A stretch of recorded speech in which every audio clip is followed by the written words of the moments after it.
Mr. Olympia, Jordan Langer. Oh, let's just take a moment, man. Let's just take a moment. Let's embrace this right here. Episode 3 of the podcast series. Today I got Jordan Langer, great friend of mine, fellow gym bro. It's gonna be a great podcast. Got a lot of things to talk about. Thanks, Rich. I appreciate it. Of course. Glad to be on, of course. I think it's about time getting you on here. I think the first thing is how we first met. Man, that's a funny one. Yeah. A lot of people would think we met in the gym. However, it's not the case. It's not the case. It's not the case at all. We actually met at jazz band, right? We both, fun fact, Jordan plays the sax, I played the sax. And that was really the origins of us meeting up. Yeah. I was in 7th grade, and you were in 8th grade, right? Yeah. Yeah. And we played sax, alto sax next to each other. Oh man, that was that was interesting. And what's really crazy about it is that me and Jordan weren't like friends. We weren't friends right away. No, we didn't even know each other. Yeah, it was kind of awkward. Yeah. Now that I think about it, like I don't even know if we said hi to each other. Meanwhile, we sat right next to each other. Yeah, like I knew Richie was there, but like I didn't really think too much of him. Yeah. And then I remember one concert, we had every solo. Yeah. I mean, like I had 3 solos every song. Richie had 3 solos every song, and I was like, "Damn, this guy's good at sax." Yeah. I just remember Jordan when it was the first day, and for jazz they only take 2 altos, right? So it was me, Jordan, and this other kid, Logan. Shout out to Logan Colapito. But there were the 3 of us, and our band teacher, Mr. Basrica, was like, "I'm only taking 2 of you guys." Mm-hmm. And he's like, "So one of you has to play tenor." And I remember Jordan just being like, "I'm not playing tenor." And then I'm like, "I'm not playing tenor." And then Logan was like, "Yeah, me either." So he's like, "Okay, you guys are gonna have to try out." Yeah. And I just remember the look on Jordan's face. And he had this look, like he was I just felt the confidence. And I'm like, what's up with this kid? Like he's the 7th grader. Like I'm, me and Logan, we're the 8th graders. We're kind of, I don't know, I just expected Jordan to be a little bit phased, I guess. But like he was like, "Okay, let's do it."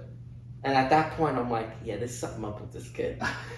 And it ended up being Logan gave it and played tenor. Yeah, of course. But at that moment, something in my mind, something went off. I'm like, there's something about this kid. Like he's way too confident. And then we go to play, and again, Jordan is a very intense, serious kid. So he wasn't, he wasn't cracking jokes. He was just locked in. He was ready to play this music.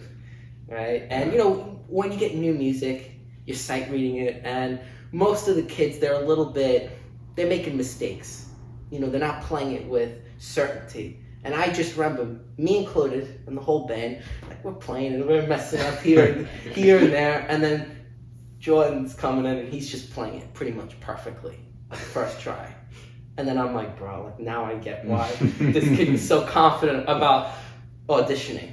And that was the moment where I'm like, bro, like what's going on here? Yeah.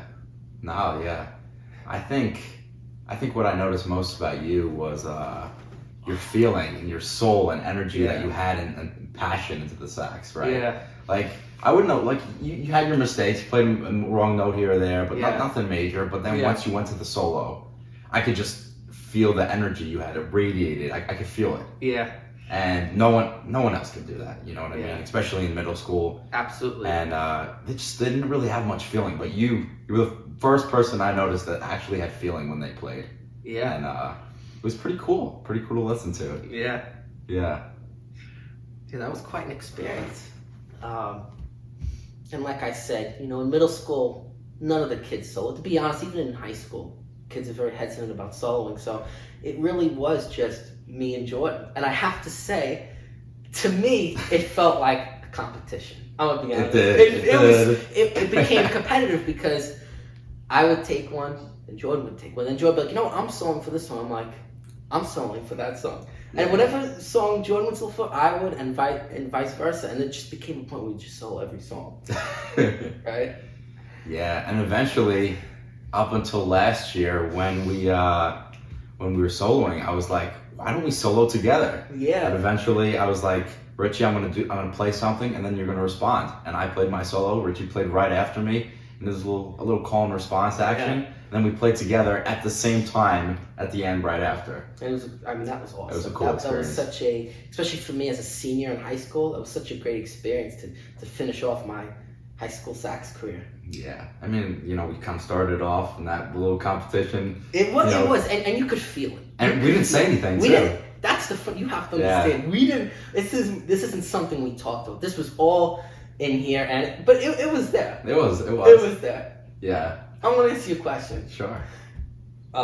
In middle school, right? Like, let's just say I played the first solo, right? Subconsciously, were you like, I want to play my solo better than him? 100%. I mean, You did, right? Come on. Because I want to be honest with you. I remember, like, let's just say you played it first. I remember saying to myself, Rich, you got to beat that. But I was honest with myself, and sometimes I'd be like, you know what? I think I did a better job. Yeah. And then other times I'd be like, bro, I didn't do Yeah. good. Or like I'd go first, and then I'd hear yours, and be like, bro, Mhm. he destroyed me. Yeah. I think it made us better. You know what I I mean? think Like, so. I heard you playing the solo, and I'm like, man, I got to be better. I go home and practice and do my thing. You know what I mean? And Yeah. we inspire each other. We did. It was. push it was- each other. I think it was healthy competition. Yeah. No, definitely. Um, Yeah, it was good. it was It good. was fun. It's not that I wished you were doing bad. Like, I was like, oh, Richie, I hope you do bad on this so I can Yeah. play better. It was kind of like I was happy that you played well, but I was like, I got to play better. Yeah. You know? Agreed. Same here. And then we had a gap year because Jordan was in 8th, and then I was in 9th, and I was up in high school. And I have to admit, it was, I was the young buck up against all the upperclassmen. But in my mind, I remember saying to myself, Rich, like, you got a year, man, and then Lang is coming for you.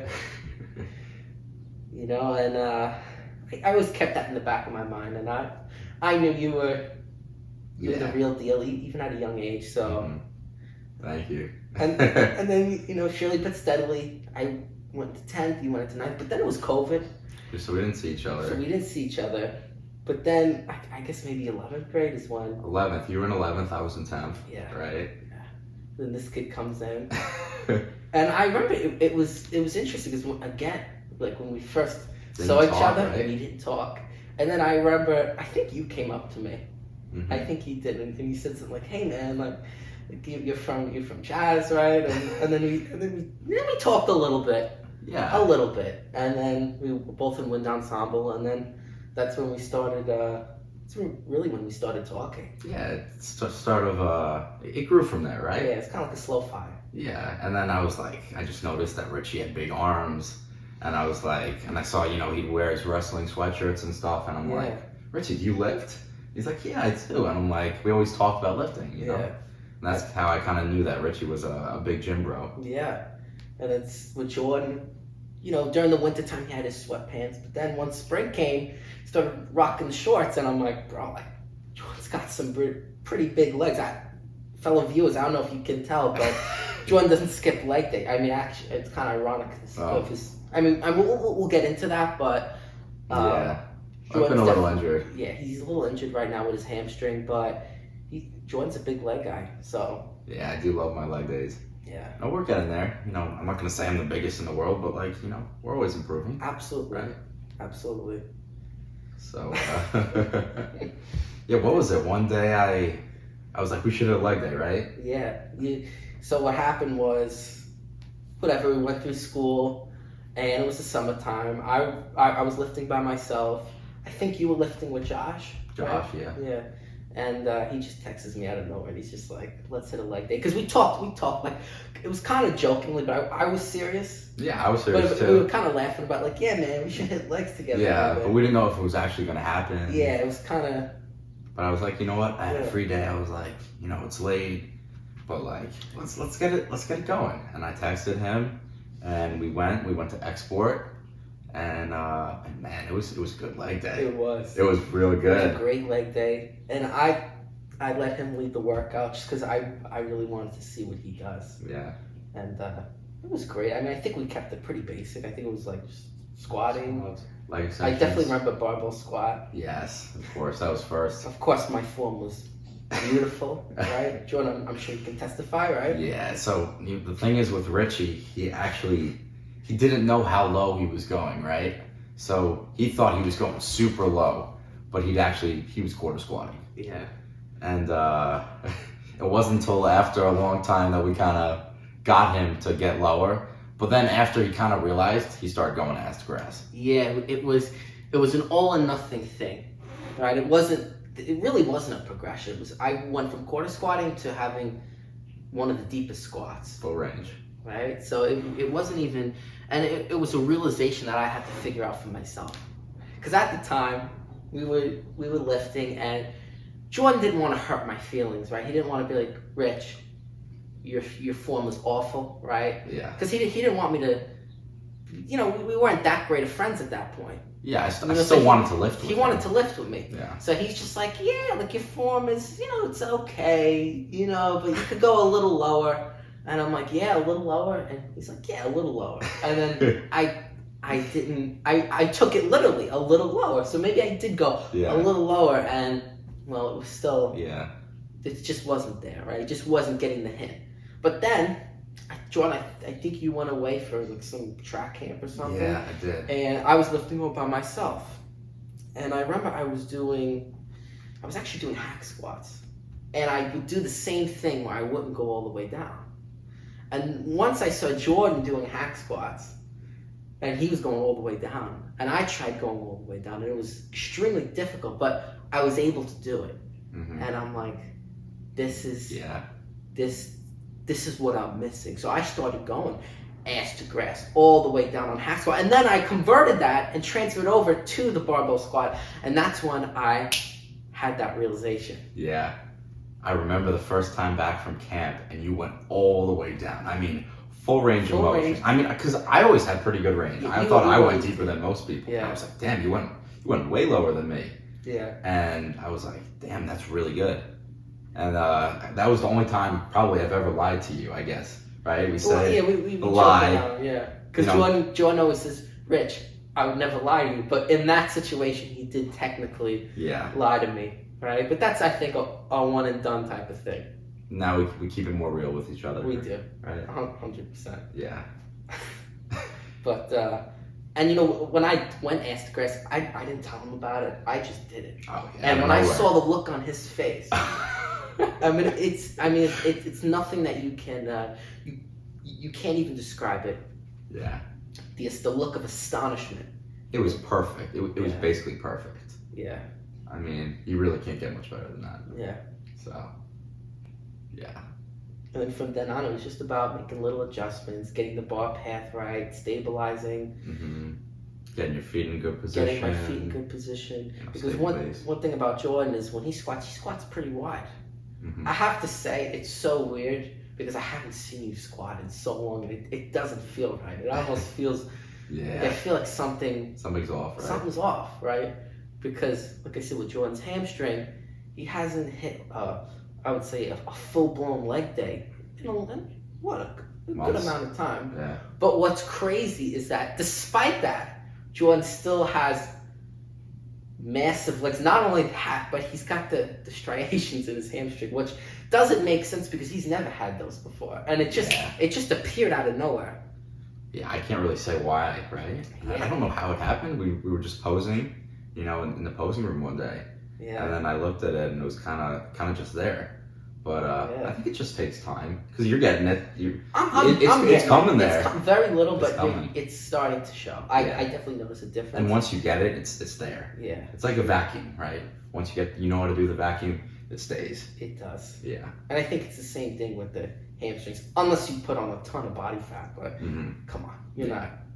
I mean, I mean, Jordan's in the midst of his bulk, so at this point, he's only going to get leaner and leaner. So it's really his definition is only going to increase more and more as he gets deeper into the cut. But I've only been starting to get to know Jordan for only a couple years. But to me, I feel like I've known you such a long time. 100%. It feels like I've known you forever. Right? You're like a brother. That's how it feels. Yeah. It's crazy how you can develop a relationship like that in such a short period of time. Yeah. You know, but yeah, I feel like the way we lift, the way we do things together, it resonates in all areas of life, right? absolutely. Like the way we lift, the principles that we lift in, the principles that we do in sex, and how we're Yeah. always trying to improve ourselves. It carries over to how we act as people, and how we are, in general. Absolutely. Yeah. So. I mean, there's one moment that really resonated with me, and this is when I realized that Jordan was the real deal. So some of you might know, some of you might not know, but there's a guy called Tom Platz, and he's known for his leg days and how gruesome and just brutal they are by doing high amounts of volume. So one of the things that Tom Platz would do, a typical Tom Platz leg day would be I think it was 12, but we did 13 because we're just such dogs. We had to do one more, did right? 13 sets of squats, and not 5 reps, 8 reps. No, we're talking 12, 20 reps. Yeah. And the rest was not. We only got a couple minutes. He went, I went. He went, I went. And at first, it was kind of like a joke. It was a joke at first, and then pretty quickly it became serious. Yeah. And I'm like, Jordan, do you want to do this? And he's like, let's do this. And I'm like, all right, I'm down. Game on, right? Game on. And mentally, I remember being in the car. He picked me up, and I was nervous because I knew this was going to be hell. Yeah.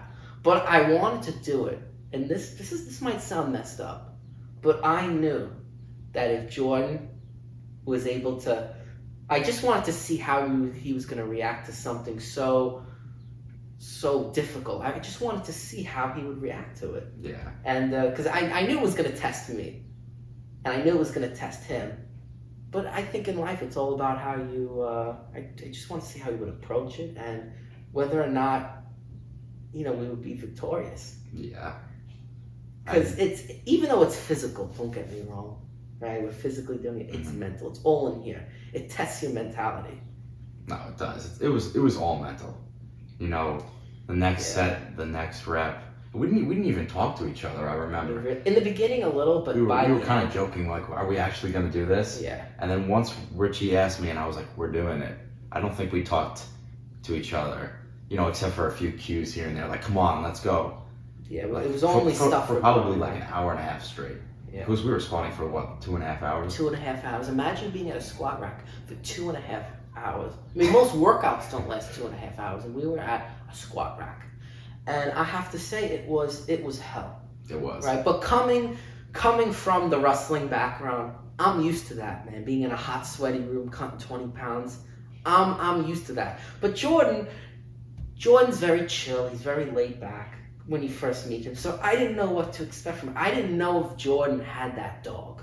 I didn't know. We've lifted before, but this was a test, and I wanted to see genuinely if he would. I don't want to say pass the test, but it was a curiosity. Like I wanted to see how you would deal with it. And let me tell you, Jordan, I found out he's a dog. He's a dog because he did it, and let me tell you, he just went through it, man. There was no. He didn't really show a lot of emotion. To be honest, I probably showed more emotion than you did. I was definitely, you could tell, I was hurting, and I think I made it pretty known. You were a little bit more like to yourself. Yeah. I think I had my hood on. He had his hood on. He was listening to his music. Yeah. I mean, all fairness, I wasn't listening to nothing. No, Richie never listens to music. I don't. Which I actually find very interesting. Yeah, a lot of people, it's very common working out when you listen to music. I don't like to, just because I just never did, right? Like when I was wrestling, I never listened to music. So I just felt like, why am I gonna listen to music? And I don't like not that there's anything wrong with it. I don't want to diss people who listen to music, but I don't want my mood dependent on music. Mm-hmm. Sure. Right? Like I want to be in control of my own mind. If I want to feel energized, I want to feel energized. Why do I need music to tell me, to dictate my mood? I just don't like that idea. But there's nothing wrong with it. I think everybody's different. Yeah. But this leg day was brutal, and it was it was a test, and after it, I was so happy we did it together. Not even for the leg stimulus, but just for the mentality. And I knew that this is a guy that I want to be working out with. Mm-hmm. Yeah. And that was really the day when I realized, you know what, Jordan he's the guy. There's nowhere else to look. Sometimes you might have a gym partner and you say, I don't know about this guy. I don't know. I mean, he's good, but with Jordan, it was just like, he's the guy. Thanks, Rich. I feel the same way. You know, ever since that day too. Right. For me too. I feel like there was a level of respect there was that we grew for each other. It was mutual. We felt it. We didn't even say it that much after. We didn't, but we knew it. Because let's face it, after that workout, we didn't really exchange much words because we were just hurting so bad. Mm-hmm. It literally felt. I remember it literally felt like they were just pins it was so and painful. needles in my quads. Yeah. But it probably took about a whole week to recover from that fully. Yeah, and I don't think we talked about it that leg day till probably half a year, maybe a year later. Yeah. When we said like, wow, we actually did that, and that we kind of realized that that's when we knew that we had that dog in them. That's it. In us, you know. And that's important. That's important, especially with lifting. Yeah. Because you know the consistency is great, but you need that intensity. You do. You need that intensity. You have to be willing to go somewhere. Mm-hmm. Go somewhere deep. Yeah.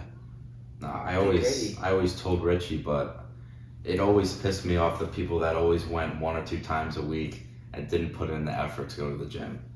So, you need intensity, right? You need to be willing to put in the work to get the results you want in life, right? Absolutely. And one thing I'll say about Jordan is when we talk about genetics, right? I wouldn't say Jordan was the most genetically gifted guy when it came to lifting. I mean, I would say he was pretty strong, but from a muscle mass standpoint, you were a pretty skinny kid. Pretty skinny. Yeah. You know, so it wasn't like Jordan was just gifted this whatever, like if you want to call it the lifting gene or whatever, or he had an excessive amount of muscle. Like this is something that, I mean, both me and Jordan really had to work for, and same with me. I mean, I was 130 pounds soaking wet, so you know. I was 5 inches taller, the same weight. That's what I mean. Was skinnier, yeah. Yeah, I mean, Jordan was just really skinny dude. Yeah. And he started eating his Wheaties, putting on plates, and here we are. You train hard and you recover, you eat, that's it. Yeah. You know. And I think what people have to realize is that it's not rocket science. It's not. I think people try to make it all complicated, all crazy. You stick to a routine, you keep doing it, you work hard, you work out intensely, and you just keep going. And you make little adjustments here and there. Yeah. But I think consistency. And consistency. You know, you do something every day. You're gonna figure things out. Yeah. And you're just gonna surround yourself with the right people, and people are gonna see, bro, like this guy's here every day, and people, it's just a trickle effect. Yeah. The hardest thing, I always say, the hardest thing in life is putting in the work day by day, but knowing that you're in the same spot you were in the day before. You know what I mean?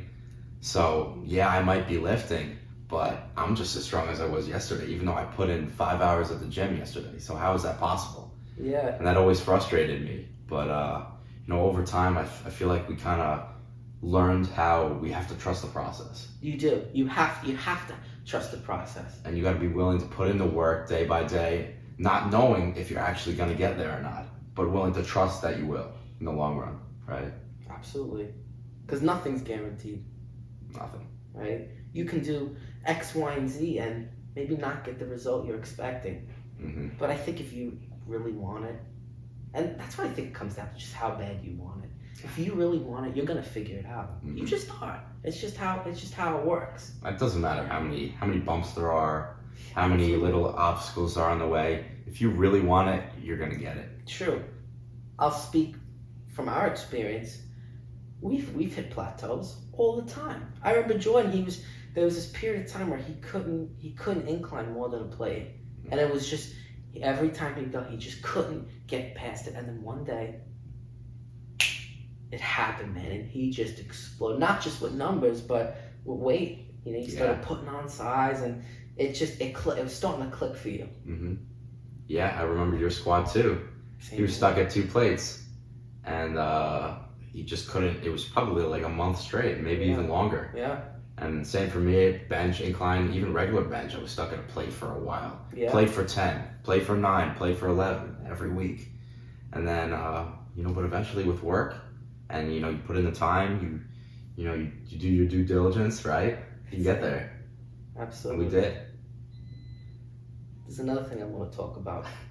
So one thing that I notice about Jordan is that Jordan is really good at handling pressure.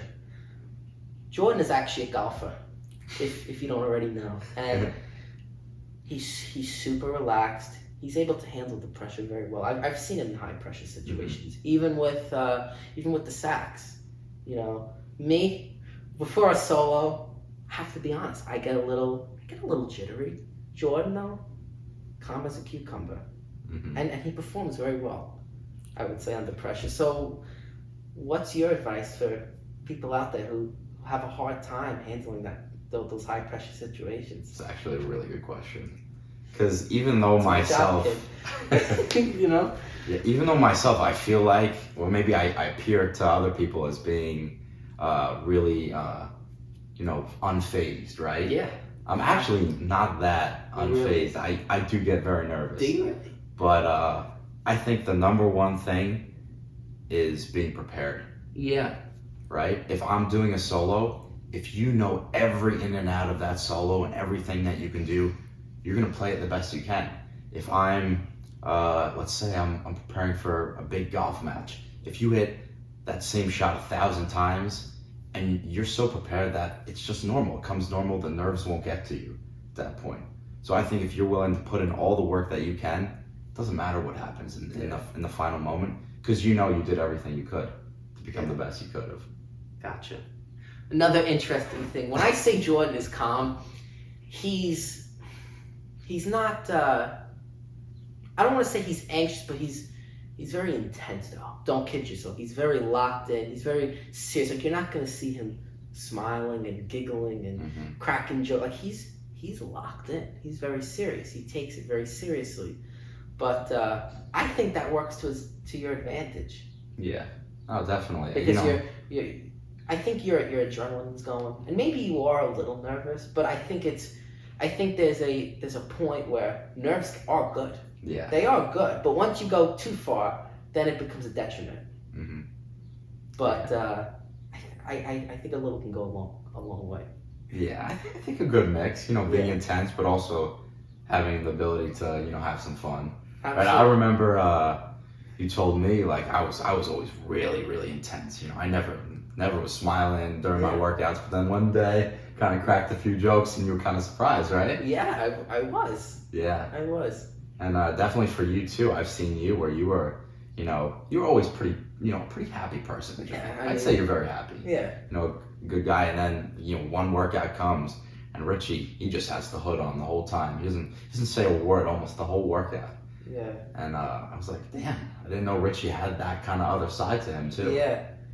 That's actually really interesting you mentioned that, because that's another thing you notice when you work out with somebody consistently is it's not always the same thing every time. Like, sometimes we go and we crack a lot of jokes, and other times we're locked in. And maybe we're a little agitated. Maybe Jordan had a long day at school. He's pissed off about something, and let me tell you, he takes it out on the weights. I'll tell you that. And vice versa, same with me. Sometimes I'm out and about doing my thing, and other times I got the hood on. Yeah. So it really does depend on the day. But I don't think there's anything wrong with either side. I think it's just having that balance. Yeah, how you channel it, right? Yeah. I think the biggest thing with us is that no matter how hard our day is or how bad it is, we find time. And we make the time, whether it's going to the gym or whatever it is. Yeah. We make the time. That's the biggest thing, right? If you don't make the time for things, you're never going to get it. A lot of people say, oh, I can't go to the gym. How am I going to play? Or how am I going to go when I play sports? I have all this homework and stuff. But if you really want it, you will make the time, and you can, get the results you want. Yeah.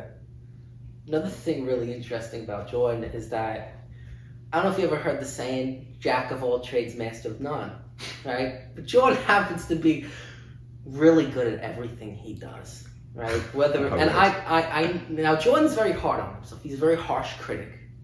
But from my perspective, and I'm gonna tell you the truth. I'm not gonna BS you guys. Whether it be golf, sax, lifting, whatever school, Jordan is elite at whatever he does. I could put Jordan in a ballet class, and I really do believe he would be one of the best students if he wanted to be, right? And I think it's one of those things where when you see a guy like Jordan, you can't just be like, yeah, man, like it's coincidental, right? Because all these things, right, like the sax and lifting, how are those two things the same? They're two completely different things, but yet Jordan will find a way to be good at both. So you have to ask yourself, there has to be another factor. So my question to you, Jordan, is what do you think that is? Like what is it that separates you from other people? I mean, I wouldn't say I'm the really good at everything, but I try my best. Yeah. I always try. I think the number one thing is work ethic, right? Yeah. Is just, again, putting in the time. Like if you want to be good at something, you gotta obsess over it. You gotta want it, right? Yeah. And I think that's the number one thing, because if you want it, you're gonna go all lengths to whatever you can to get the results that you want. Yeah. So I think that's the number one thing. And if you have that, it doesn't matter what else you have.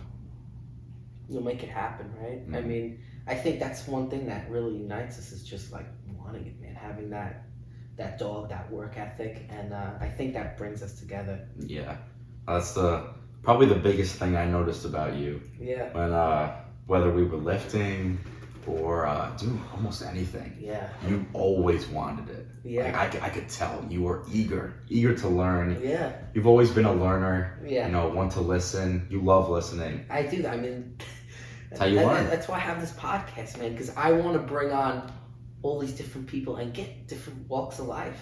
Yeah. Because there's a lot of unique people out there who have very interesting qualities, and it's great to have a something where I can show people that. Yeah, I love that. Rich, he's one of the best people I know. Sure, thank you. And he's a learner. He is. He's always willing to listen, whether he likes the information or not. Yeah. He is always willing to take criticism, to take whatever he needs to become better. That's it. And I think that's what makes you who you are, and what makes you a great person. Thank you, Jordan. I appreciate that. But absolutely, like I said in my TikTok bio, student of life, man. I'm here to learn and get better, and I want you guys to get better too. Mm-hmm. That's why I'm bringing Jordan on. Take notes, pay attention, learn something. We're learners.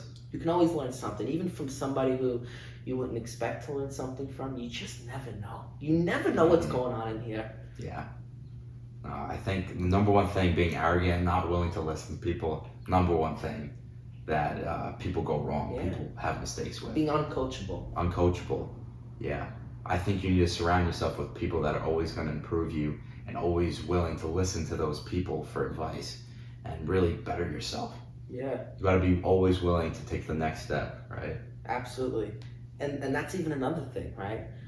And I think that plays such a huge role in your development. It's just who you surround yourself with. Like I went to high school with Jordan, right? So I know Jordan's friend group, and one thing I will say is his friends are very similar to him. And I think the one thing that they have in common, all his friends, is they're all high achievers.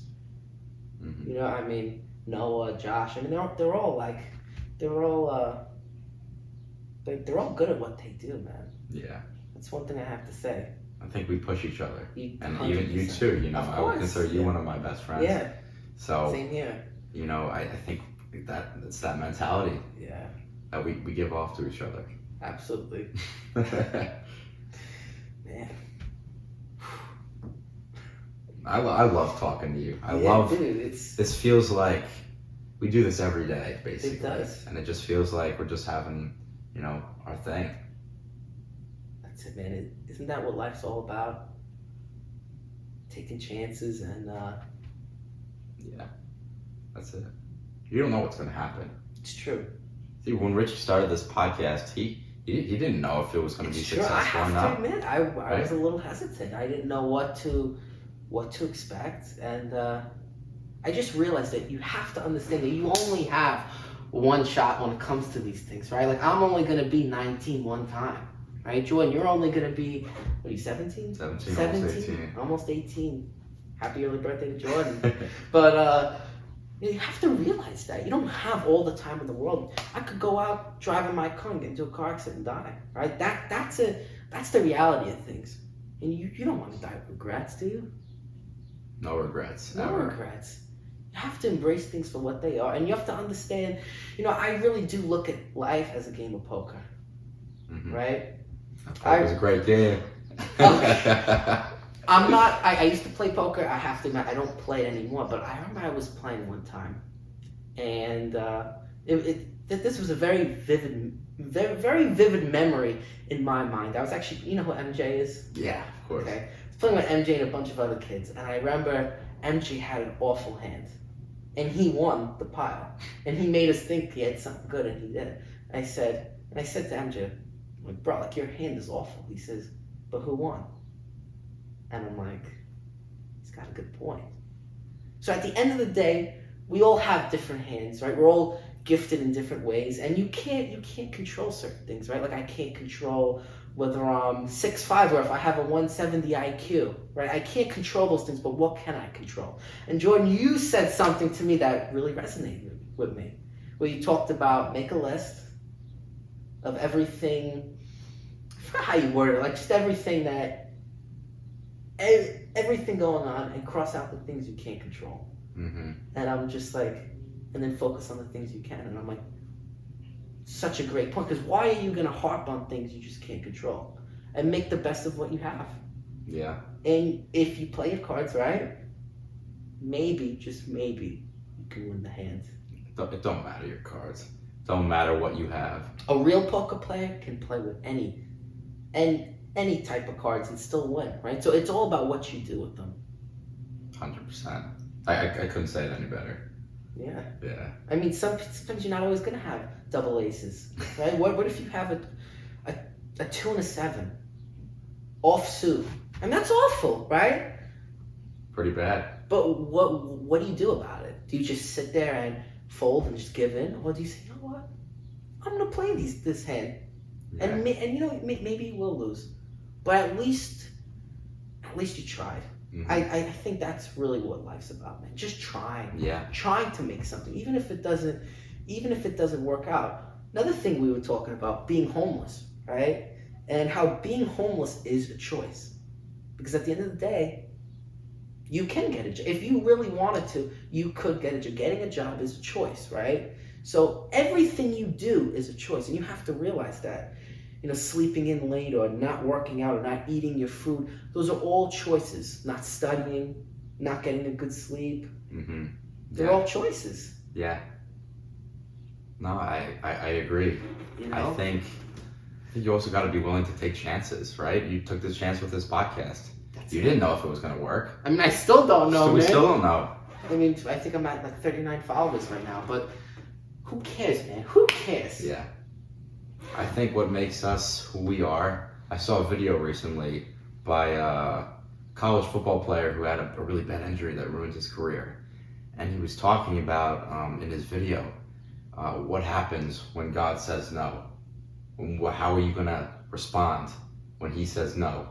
Right? Because everyone knows what to do when God says yes and everything's going right. Not to even get any type of religious action. Yeah, Jordan, I'm shocked. Because I'm not religious at all. Yeah. But what happens when God says no and nothing works out and you're at a crossroad? And I think that makes us who we are. Because what are you going to do? Because there's some people that are going to fold, but there's some people that are going to play on and make themselves better. Yeah. Absolutely. I think when things don't go your way, it really tests your grit. Because that's, life isn't always, it's not always straightforward. It's not always. It ain't sunshine and rainbows, right? True. It's not. Sometimes you have downfalls and there's things that go on, and it's real. It's real, and we struggle. I think everybody struggles, man. At some point in their life, they're just.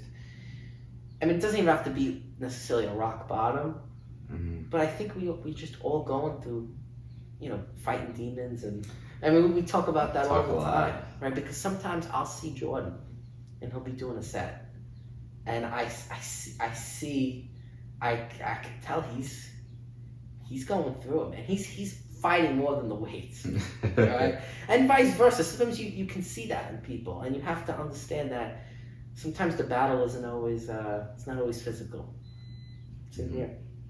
That's it. And I think it's just about choosing to keep going, whether or not you necessarily want to, but just fighting, man. Just fighting and Yeah. just never giving up. I remember me and Richie went to the diner late one night, and we were just talking about it. Yeah. Because we were going through a tough time, Yeah, Richie right. was fighting a lot of demons. Yeah. Me, I was struggling. I was like crying between sets. It was rough. Yeah, we had some. And I can't even tell you why. It was weird. It was. But we made it through, right? That's it. And I think one of the big things, right? Purpose. What's my purpose? Yeah. Because I always struggled with that. What's my purpose? Oh, I can't find. I can't find my purpose. What is it? But then I saw David Goggins, and he said, "You can't always fixate on trying to find your purpose. You are the purpose." Yeah. So if you don't love yourself and self-love and always trying to prove yourself, then what is there to life? True. Right. True. And I think another thing, and I think this is something we both struggle with, is being too hard on yourself, right? Because obviously you want to pursue excellence, but if you have the standards too high and you don't, I guess, live up to that, it can hurt you. It can hurt you mentally. It can take a toll on you. Do you think you need you think it's more important to set your expectations higher, knowing that you're gonna be able to maybe reach a higher outcome, or a little lower, be a little more satisfied, but not as high? What do you think? Higher or lower expectations in general? I would say, I think there's a difference between expectations and goals, right? So I think you should set your goals very high. And it's you reach for the stars and maybe you land on the moon, right? That's a win, right? But expectations different, because if you expect this and you don't get that, then you're just gonna beat yourself up. So yeah. I would say, even with expectations, I wouldn't even say don't even have expectations. Why do you need expectations? If anything, it's just gonna be a hassle. It's gonna give you anxiety. Because if you're thinking, man, if I don't place first, I'm just not gonna be happy. Then it's like, if you don't place first, then your life is just gonna suck, man. Right? Like it's almost gonna inevitably cause you to be depressed, because if you never reach it. Let's just say I'll take bodybuilding.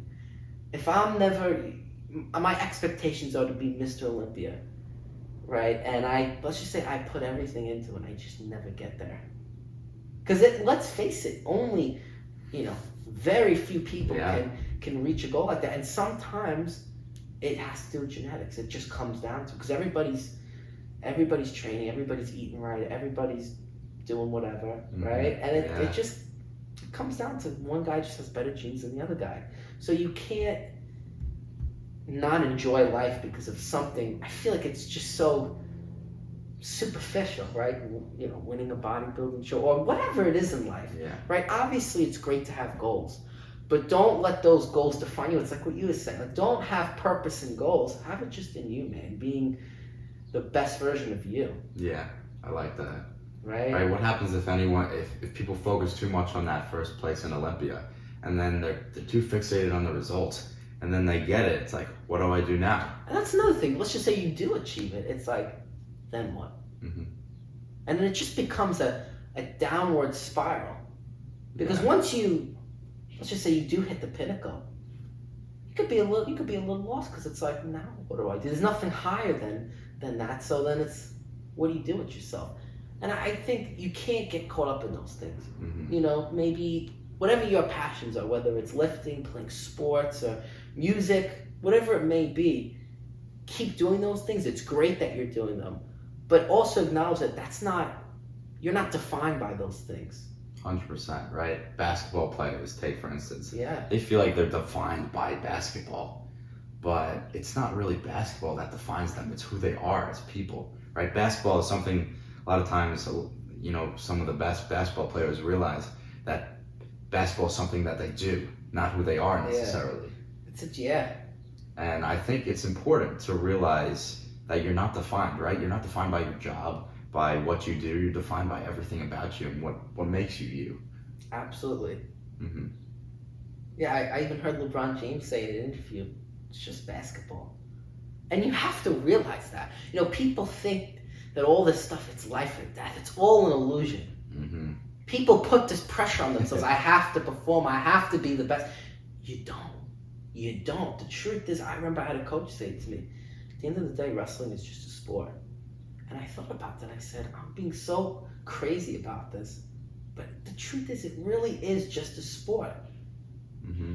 Yeah. And things happen. You know, you could have a career-ending injury. So let's just say, you know, your basketball career ends, right? What are you going to do with your life? What are you going to just kill yourself or roll into a ball? Like, if you can't play anymore, you have to realize that there's more to life than this little bubble, right? You just have to understand that. Yeah. What happens if you win the Olympia? What do I do now? Yeah. That's it. So. Yeah. And you have to realize that these things, these blessings, and all these different, you know, whether these hobbies or ambitions we have, they're all temporary, right? Like, you're not going to be able to be the best at basketball or be at the peak of your career forever. Eventually, physically, mentally, you move on. Everything in life is temporary. High school, college, everything is temporary. It's a phase. It's a period of our life. You make the best of it, and when the time has come, you move on to something new, right? Yeah, I like that. Yeah, absolutely. And I think another thing that people don't realize is how quickly you can change your path. I think sometimes people, let's just say, I'm going to give an example. You're a med student, and you're caught up in it, and you know, you're just obsessing over it, and you want to be a doctor so bad, and you're doing all this stuff, and in that process, you lose love for it, and you realize that I don't want to be a doctor anymore. But you think, because you're so deep into it, you're too afraid to be like, I'm going to stop and pursue something else. You're too afraid because you're just so far into it, and it's hard to be like, yeah, I'm going to change and do something else. But what you have to realize is that it can happen just like that. And you know, you can change paths whenever you want. Yeah. Like there's no limit. I think a lot of times we put limits on ourselves. Like, yeah, like this is what I do. But it's like, no, if I want to do this, I could do this right now. Yeah. Why not? Why not? I think the number one thing, tell the viewers, it's never too late. It's never too late. Absolutely. Never too late to change who you are and be you. Be happy. And if you don't love what you do, what's the point of doing something if you don't love what you do, right? People talk about, you know, the grind and this and that, and it sounds cool and all this, but you do have to, I think you do have to have some love for what you do, because why do it, man? You just want to waste your time? I mean, again, me and Jordan, we're pretty young, right? But, you know, one day, we're going to be older, right? And you just, I think at the end of the day, you just want to live your life the way you want to. You're like, why can't life be enjoyable? You know, I think even being happy and joyful and choosing to smile every day, I think that's a choice, right? Because sometimes, let's face it, you see people and you can tell they're miserable. You can just tell by their how they live, right, Jordan? We know some people, right? And do you really want to be going through the motions every day? Come on. Sometimes you gotta wake up and say, you know what, man? I'm gonna change my life. Mm-hmm. It's hard to. It's hard to accept, though. I think it'd be hard for a lot of people. Yeah, I think too many people go through the motions. We even see people at the gym where they're just lifting with no purpose, nothing to them, and they could just they have so much more in them. You could tell. Absolutely, and it's a shame because you see people with so much potential, and they just whatever they just don't want it or whatever, and that's what I mean about just like how important it is to have that desire. Because I mean, we see people all the time that genetically they're gift, man. They're blessed. Mm-hmm. But if you don't want it, it's like why even go down that route? Yeah. Don't go through the motions. That's the big thing. Don't go through the motions. Enjoy every facet of life, whether you're doing something very simple. Maybe it's just walking to class, or whatever you're doing. Try to find purpose and joy in what you're doing. Because if there's no joy, right, why are you doing it? Yeah, I mean, life is an experience. Don't get caught up in what other people are doing, right? Because let's face it, Jordan, there's a lot of noise, there's a lot of distractions, a lot of drama. Yeah, just try and stay away from that. Try and be you, right? I think the big thing is being you. That's it. And I think it can be hard though. It can be. It can be hard trying to find who you are. But again, it goes back to the purpose thing. It's not what's my purpose. The purpose is you. So I think that's it. But I don't know everything. Of course. Listen, we're learning every day. the truth is, me and Jordan are on this journey, and we're on it together. Yeah. And there's so many times when we were lifting or we were doing something, and we were like, "Yeah, this is it. We found what we need to do." And then a week or two later, we just like, "Man, that was awful," and we just improve. We get a little better, and if you get 1% better every day, a little better, little improvements, it goes a long way. Absolutely. Those little changes, those little adjustments, that's really where you grow. Because even with lifting, it can be overwhelming. I remember stepping into the gym for the first time and I just didn't know what to do. But when you have a group and you have your bros and you guys are going through it together, you figure it out. And even with lifting, right? Even though we love it, lifting is a beautiful thing, but it's temporary, right? At the end of the day, your muscle mass, everything, the gains, I guess you could say, they're a temporary thing, and you enjoy it while you can. But there's so much life has to offer. I think people just have to kind of look for it. They just think that I think people, they get stuck in a rut. But what they don't realize is the only thing holding them back is themselves. Mm-hmm. They think that they're trapped, but they're really trapped in here. They're trapping themselves. They're trapped in their mind. It's all perspective. It is all perspective. It's all perspective. Perspective is very powerful. It's a powerful thing. That's why even with, you were talking about David Goggins, right? I mean, he's an interesting guy because he wasn't like always this super in shape guy, right? He was a guy who was 300 pounds. He was hurting. He was literally going through the motions. I think he was working at Ecolab, right? Something like that. Yeah. Spraying for cockroaches, and he was going through the motions, and he had that epiphany, and he said to himself, "I'm gonna change who I am," and he did. And it wasn't too late. It wasn't too late, and he didn't do. I mean, I think he was like 24 when he made that change, but yeah, he could have lived his life. He could have. And he would have been fine, He would have had a job, maybe had a family, and did his thing. But instead, he made a decision to not go through the motions and really improve himself. Yeah. And I think another thing is, and this to me is one of the biggest things, is showing up. Right? Whether that be to new things, new experiences, or it could just be work or day-to-day life, but just showing up every day, because you never know what opportunity you will find, right? For me, with that lifeguarding thing, right? I took the lifeguard test. Keep in mind, I never trained for it.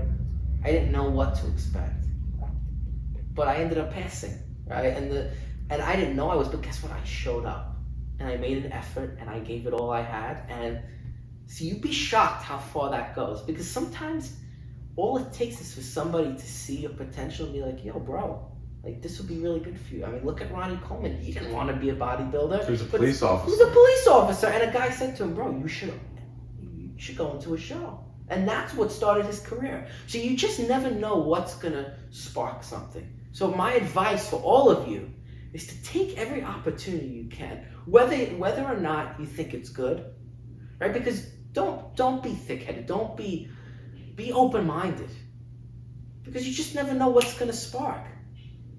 Yeah. No, exploring life. Explore. For everything it has to offer, the good or the bad, and you never know because the bad might be good.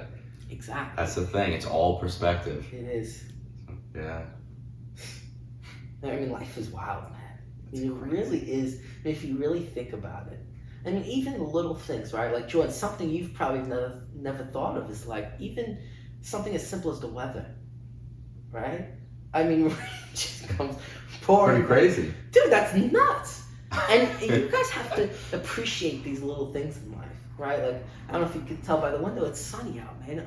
Go outside, have some fun, man.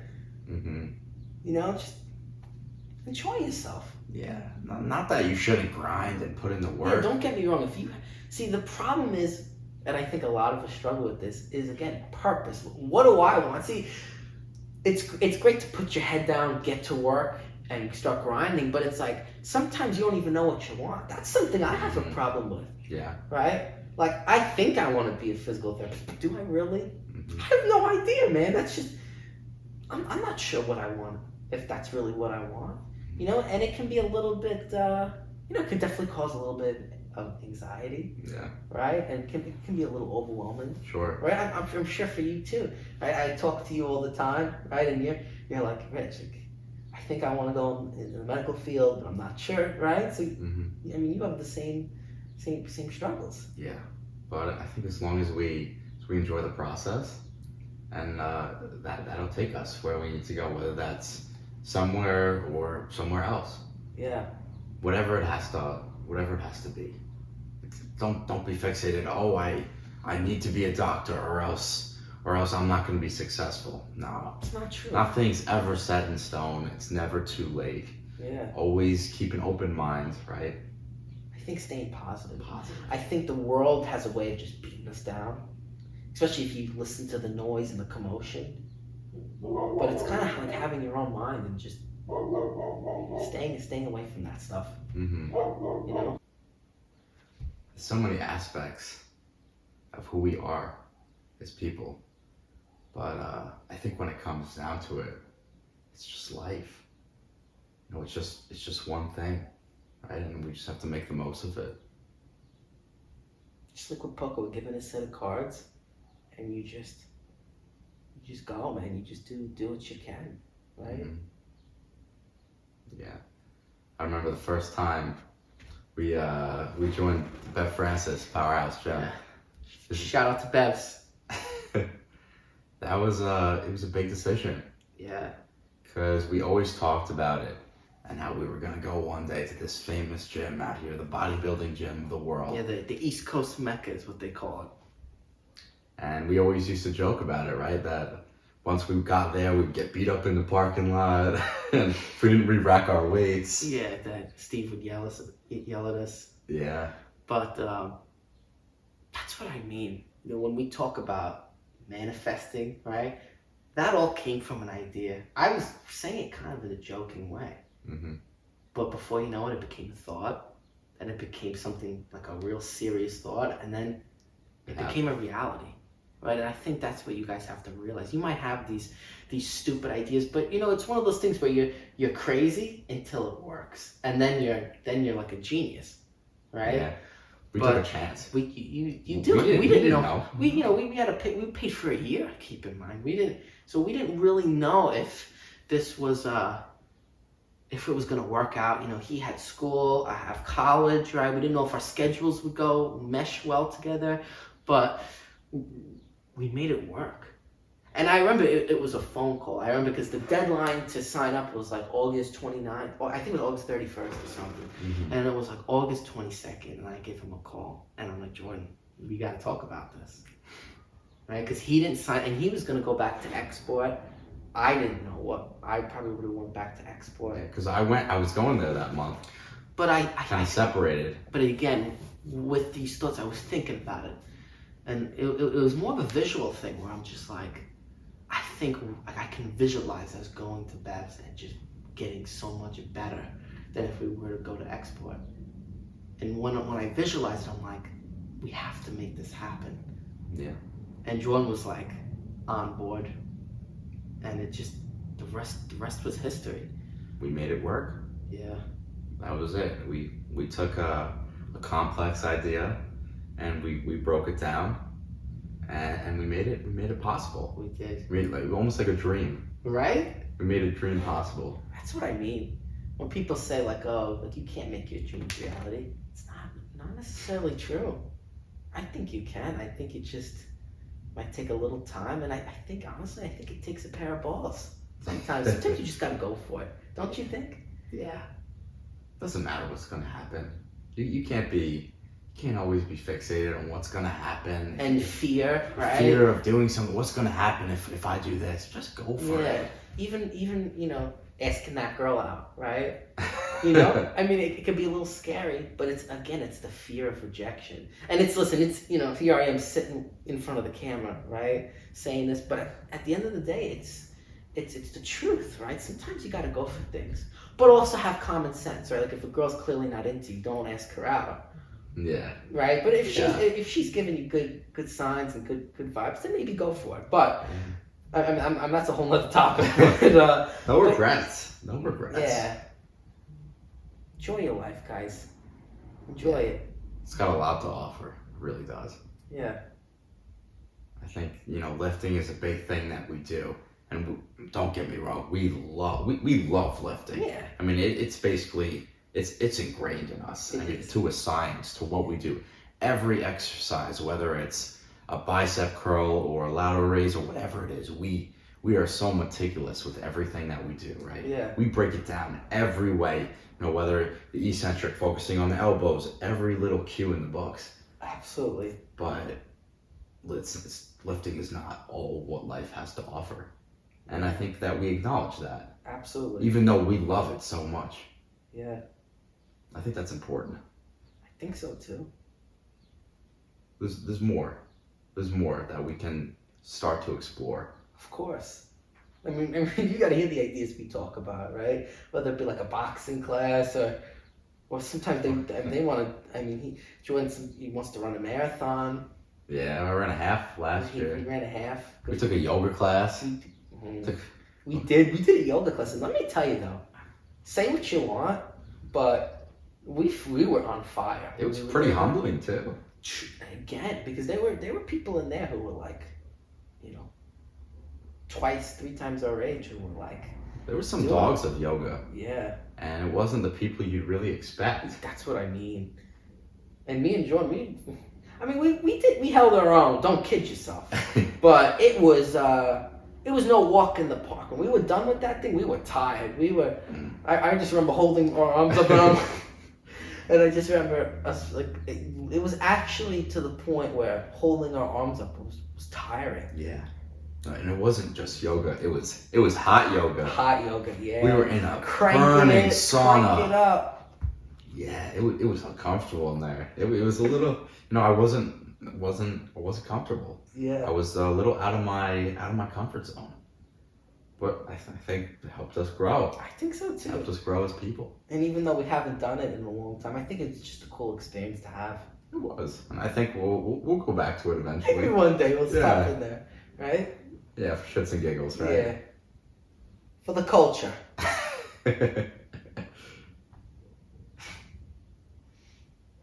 Yeah. We've done a lot of things, haven't we? Yeah. Yeah, we've definitely had a lot of experiences. What do you think is the number one thing in the gym that translates to life? It's a pretty big question. Because I feel like the gym has so many life messages and lessons, that you can really learn from. I would say just the whole consistency thing, where like you can't go into. It's almost like growing a plant, right? Like you can't water a plant for one day and it's gonna grow super big. It's just like lifting. You're not gonna lift for one day and your arms are gonna be massive. Yeah. It's a process and it takes time. And I think people, especially in this day and age, are very impatient. They want results immediately. But that's just not how life is with anything you do, right? You're just not gonna, pick the sax up and just start playing your scales and improvising. No, you gotta learn. And I think that's anything in life. People just they don't want to put the time in. But sometimes I think if you find yourself not wanting to do something, I don't know if it's necessarily laziness. I think maybe it's just not for you. You just don't want to do it. Like if you wanted me to, I don't know, like take like I don't even know a good example, because then again, I want to pick something I guess maybe I know I don't like. But you don't really know, do you? Then again, if I never tried it, then how can then I'd be a hypocrite. I don't want to be a hypocrite, especially on my own podcast, right? So that's what I mean. Yeah, it doesn't really matter what it is, right? Pickleball. We'll use pickleball as an example. Let's just say I'm playing pickleball and I'm just not liking it. It's just not my thing. Yeah. Take the hint, right? Don't keep doing it, because you know what? Well, so-and-so told me that pickleball is good to do. Or my dad's making me do it. Oh, this is a great topic. Right. My dad's making me do it. My mom's making me do it. I think another important thing is following your own path in life, right? I mean, I can say for Jordan, Jordan's dad is he's a pretty successful lawyer, right? And Jordan's, I think, has definitely had a little bit of a little bit of push to go into that direction. Yeah. But Jordan doesn't want to, and I respect that, right? Because you're trying to figure things out for yourself, and you don't think that's the path that you want to go. And I think in life, we can get pushed certain ways, but you also have to say to yourself, hey, do I want this? Right? So-and-so says to do this, so-and-so says to do that, but guess what? It's your life at the end of the day. It's your life. It's your body, right? Yeah. Your mind. And you really can inevitably do what you want. And I think people forget that. Yeah. They think they have to follow in the footsteps of someone else, or... Yeah, you gotta have confidence in yourself. You do. And even though I think people, especially older people, can give you wisdom, I think it's important for you to make choices for yourself. Because sometimes your gut is telling you something for a reason. And when you ignore those little signs, I think it could hurt you in the long run. Yeah, definitely. I think it's important to listen and listen to everything life has to offer. But you have to make choices on your own. Yeah. Too. Based on what you hear, though. Especially to, I think, grow as a person. Yeah. Because even, people say, like, learning things the hard way. I think sometimes it could be good to learn things the hard way. Sometimes it can, those could give you some good life lessons. Yeah. I think the failures and the problems that we have make us better, right? Take your shoulder injury. Yeah.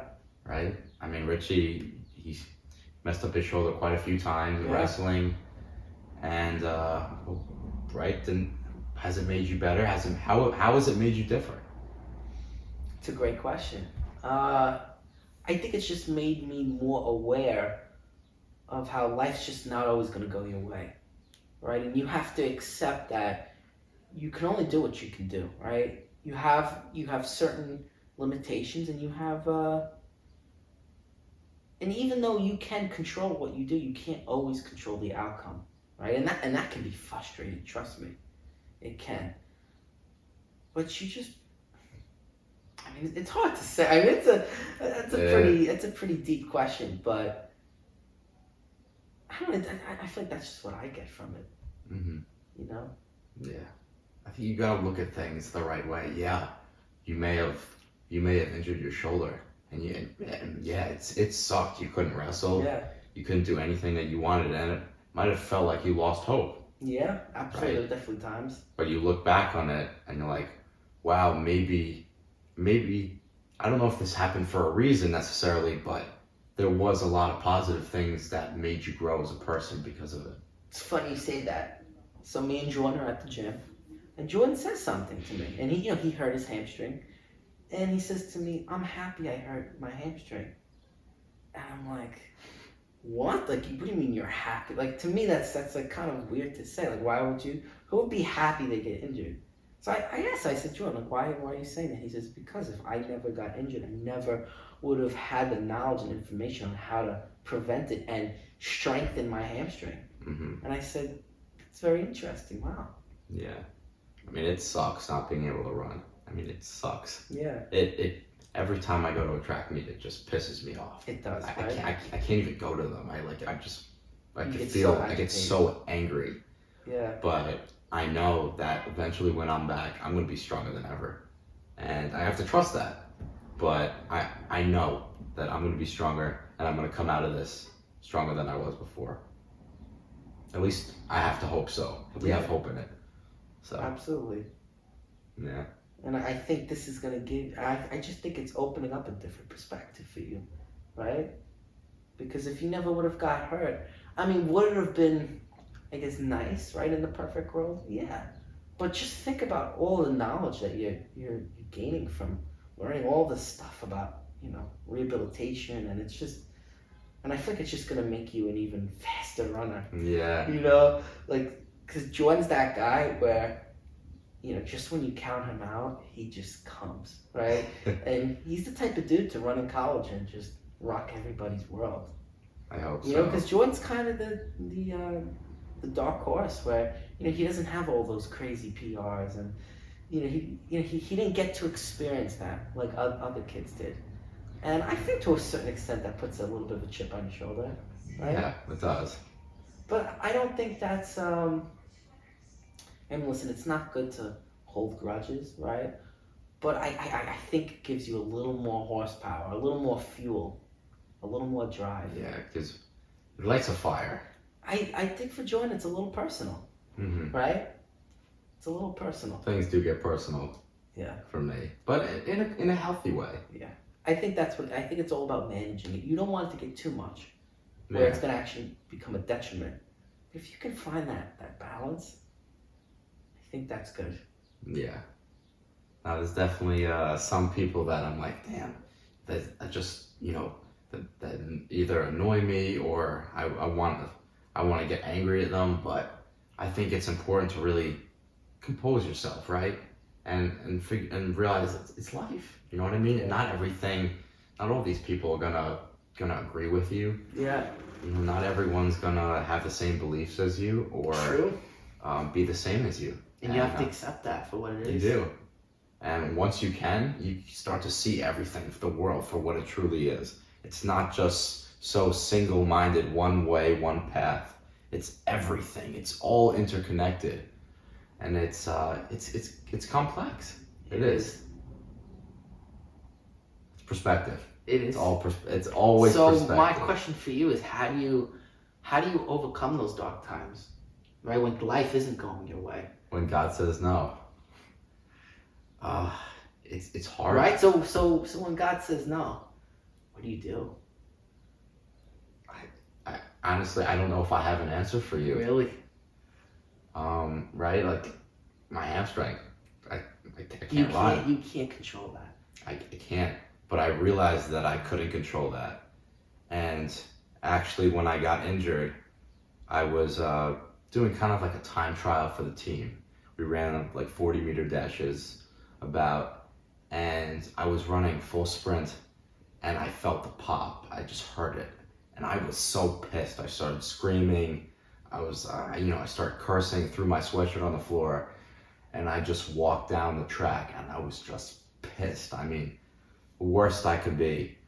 And Noah comes up to me and he's like, you can't, you can't be too upset. That's outside of your control. And that's when I realized that you can only control the things that you can control, or work on the things that you can control. Right? I couldn't control that. But because of that, because of God saying no, and because I couldn't get where I wanted, now I was able to research, become better. Now I know more stuff about my hamstring and stuff that can make me stronger for next time. Right? So every situation is different. But you gotta find it. See what I mean? But see what just happened there? Jordan had a setback. Not just one. He's popped his hamstring multiple times 2 or 3 now. times. But what's amazing is that you have two options, right? You can either say, you know what, screw this, I'm done.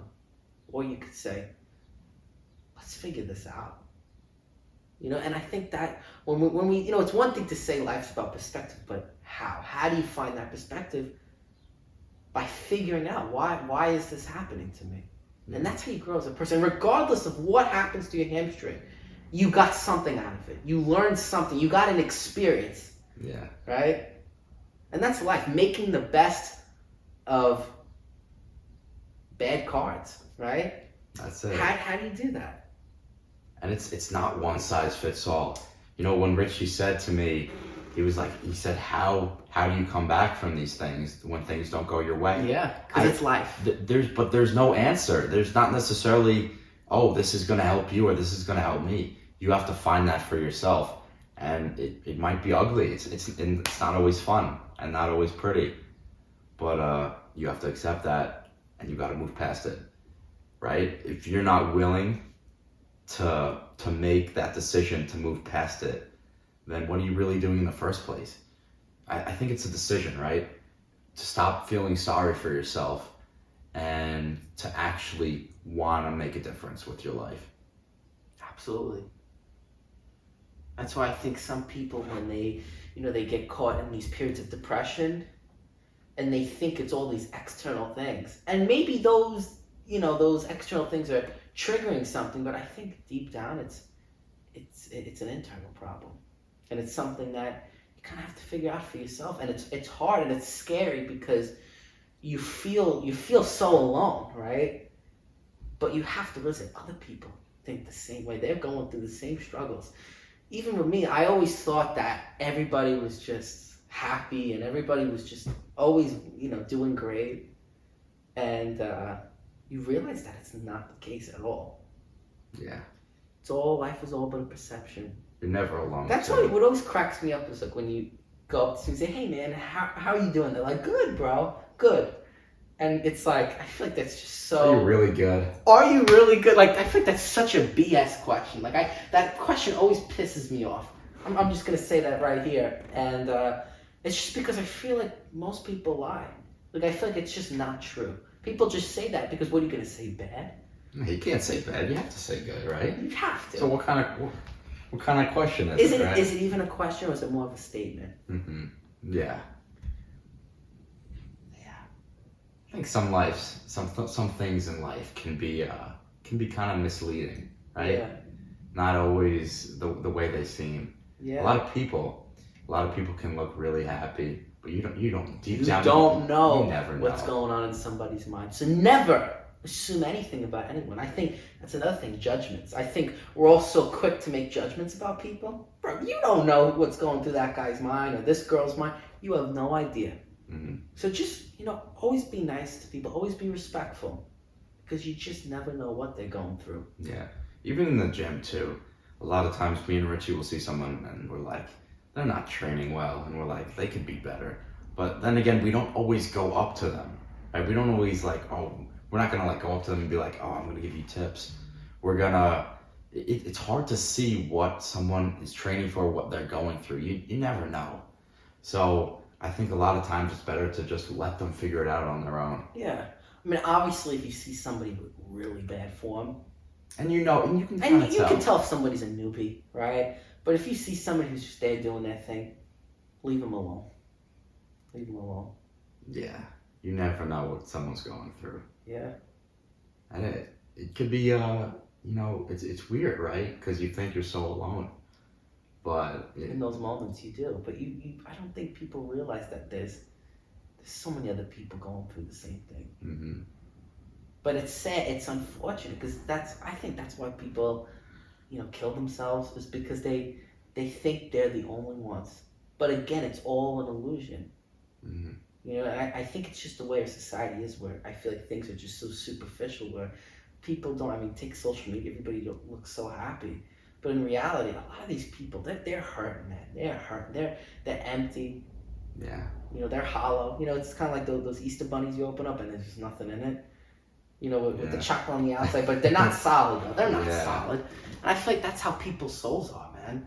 And you just have to realize that you're not alone. Mm-hmm. You're not alone. People are fighting just like you are. Yeah, even bodybuilders, we talk about the biggest bodybuilders in the world still have body dysmorphia. Yeah. And you could be like, how is that possible? But it is, and it's there, and it's very real. It is. Like, I'll tell you another funny story, right? So, me and Jordan, there's this thing, it's called NISMA, right? And it's just kind of like once a year you go in and you play like a solo, right? You play something, and you get graded on it. And I remember, I haven't done NISMA in years, right? And I decided last minute, I'm going to do it. And I was just like, I didn't really know what to expect because it's just been so long. And I just kind of, it was kind of like one of those, kind of like the lifeguard thing where I just showed up and I'm like, you know what, I'm going for it, right? And I got a 95 on it. I was very happy with that. And I remember Jordan got, I didn't know what he got, but I remember seeing his face before the grade. And I remember like, he kind of like, I don't want to say he looked pissed, but he certainly didn't look happy, all right? And he got a 97. And I remember thinking to myself, like, bro, like, what? Like, why is he so, like, upset? And I don't think he was upset. He just, Jordan, you know, he has a certain standard, right? And, you know, maybe you were used to getting higher, right? Maybe like 99s, 100s, whatever. And you didn't get that, and you were upset. I think it was because of the sight reading, right? Because you got a point or two off, and that pissed you off because it's kind of like your thing. Yeah. But whatever, right? And it just goes to show you how we all have different just standards or just different perceptions than me. I took the 95 as a happy thing, and Jordan took a 97 as not a happy thing, right? So it just goes to show you that it's the same thing in life, right? And even like when it comes to like celebrating things, like some people, they don't like to celebrate certain things. They think, oh, this is stupid or this is stupid. But you know, every little stepping stone is part of who you are. It is. You know? Yeah. Listen, the 95 or the 97, it's part of who you are, right? That's it, man. If I didn't get that 97, then I wouldn't have been where I am today, and it wouldn't have kind of fired me up to be a little better. Exactly. And I think last year I got a 99. So there you go. So you went 2 points higher. Yeah. So it pissed me off. In the moment, it pissed me off. But in the long run, that temporary pain led to me, I wouldn't say succeeding, but being happier long term. That's what I mean. Embarrassment, shame, these moments, they can help you. I'll give you another example. I was in band, college band, and I remember there was this one day, and we got this new piece, and it was very, like the rhythms were all weird, and the time signature was weird, and I was just doing an awful job. I was just like playing it really bad, and to be honest with you, I was embarrassed. Like I left that rehearsal being like, dude, that was so embarrassing. Yeah. But that fired me up, and I practiced it, and when I came back the next week, I was like nailing it, and I'm like, you know, like sometimes you need that, man. Like sometimes you see that you know that as failure as such a bad thing, but I disagree. I think it's a great thing. I think it fires you up. Yeah, 100%. Viewers, life is what you make of it. Yeah. If you're not willing to make mistakes, if you're not willing to fail, you're not willing to succeed, right? Yeah. You know, failure makes you who we are. It makes you who you are. Yeah. And if you're not willing to fail, then you're not willing to get better and improve yourself to be the best version of yourself. I mean, why do you even deserve to succeed if you're not willing to go through that pain that it takes, right? It's so arbitrary. It's so random. Like, you know, it's really, again, it's always perspective, how you look at it. Am I going to feel sorry for myself that I messed up? Or am I going to take that opportunity and turn it into one to improve myself? It could have been a negative opportunity, right? Or a negative thing, but you turned it into something positive. And with that, you playing probably made you better, didn't it? Yeah, absolutely. That experience definitely made me better. Yeah. It's humbling. It is. But it's good to be humbled. It is. That's how you learn, that's how you grow. Even with Jordan, right? He, you know, congrats to him, he made the all-county band. But when he was in Old County, right, there were all these guys who they were insane. Especially the alto sax player. He was a dog. He was a dog, right? And listen, it was an experience where you definitely learned like, wow, like this is unbelievable. Yeah, here I was thinking, I'm like, oh, You're one county. I'm a top 2 sax player in the county for jazz, and I'm like, and then I go up to him, and I'm like, damn, there was a big level between us. Yeah. It wasn't like I wasn't even close to him. Yeah. But it was a learning experience. I think even for you too, right? Richie was telling me that for his band, he had a person come in, a professional, play with him. And the one thing that I love about Richie, he always picks people's brains. That's what I do. He's always eager to learn more things. And I'm sure you picked his brains a lot. I picked his brain. And did you learn a lot? I did. You did? I did. I got his take on a lot of different things, and it was just, again, it's humbling because it's, when you're struggling doing something, right? And then he's doing it so easy, like altissimo. It really puts things into perspective, and it's scary because it's like, again, with the perspective, I could look at it and say, man, I am so far off this guy. Like, this guy's so much better than me. It's not even funny. Or I could say, maybe I can learn from this guy and give him a run for his money. Yeah. Why not? You have to ask that question. Why can't it be you? Like, why can't you be the one who's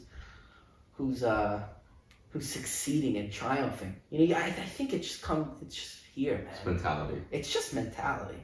What you make of it. I think if you manifest it and you believe it, man, I think anything's possible. I 100% agree. I mean, those people that always say like, "Oh, you can't do this," and I'm like, "Stop talking to me, man." Yeah, don't like, even talk to me. Just get out, Right? Like, you be you, and you have your fixed mindset, and I'm gonna be here, and I'm gonna try and do the best I can. Yeah. Whether that fails or not, I'm gonna try the hardest I can. And you got to be willing to fail. Absolutely. Yeah. Absolutely. I'll tell you another story about Jordan. So we're talking, and he's going to NYU, right? Super, very, very good school. I think only like a very low percentage get in. Yeah, it's pretty low. Like 3% or 1%. It was a 5% for the school I got. Yeah. So very, very low. And the people who are applying are, they're not schmoes. Let's just put it that way. They want to get in there, right? So Jordan's going there, but it's expensive, right? It was like $70K. Yeah. So it's a very pricey school. So me, him, and Josh are talking, and Josh is kind of giving him a hard time. Like, bro, like, it's an expensive school. How are you gonna pay off the tuition? And Jordan says in the most dead serious, he says, once I'm done with college, I'm gonna be making so much money that I'm gonna be able to pay it off very easily. And I'm just like, bro, like that's like a Jordan Lennon moment where it's just like, you just feel that confidence. Like if Jordan became a millionaire, I wouldn't be shocked. And you said it to me. You said, listen, probably, I'm going to be a millionaire. So, and it's just one of those things where I just believe you, man. Like, I would not be shocked because I just know how Jordan is with things. And I just, don't get me wrong. You're definitely I would say a gifted guy, like intellectually, but I think just with your drive and your tenacity, I just think that's just gonna propel you above everything.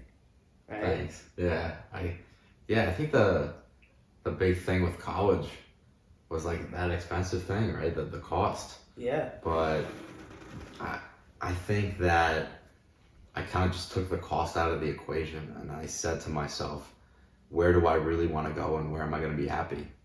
And that was NYU. I really wanted to go to the city. I really wanted to experience that. A whole area of every opportunity in the world. The city, it has everything to offer.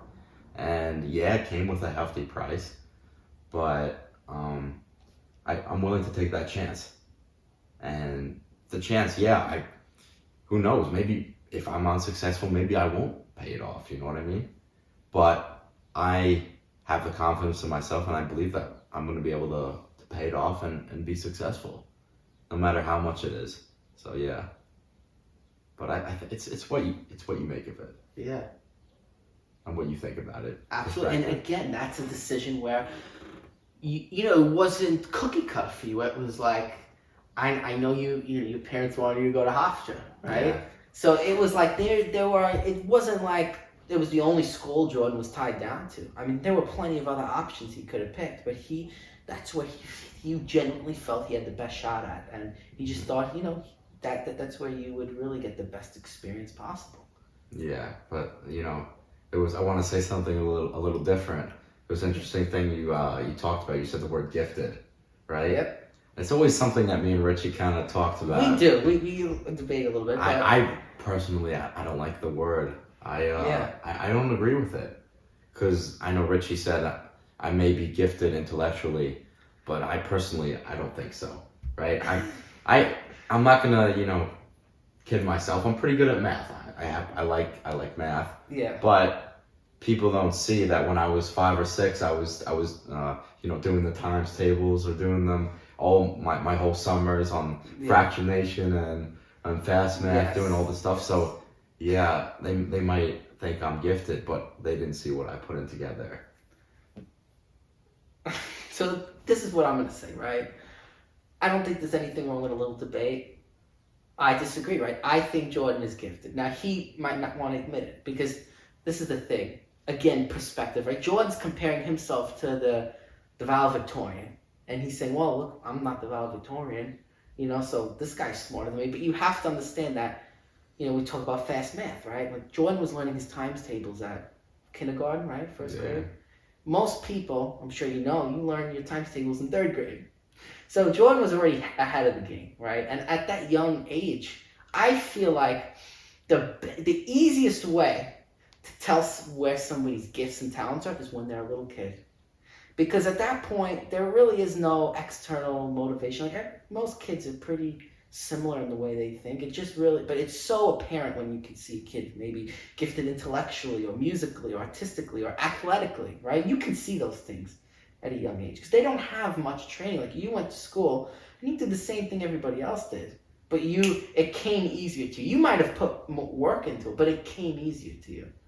Mm-hmm. Yeah. Well, I always thought about it a little differently, right? Okay. I always thought I was kind of average, and I thought that I had to put in more work to get to the same spot where other people would get to. So I always just worked harder than everyone else usually, or I tried to. You know what I mean?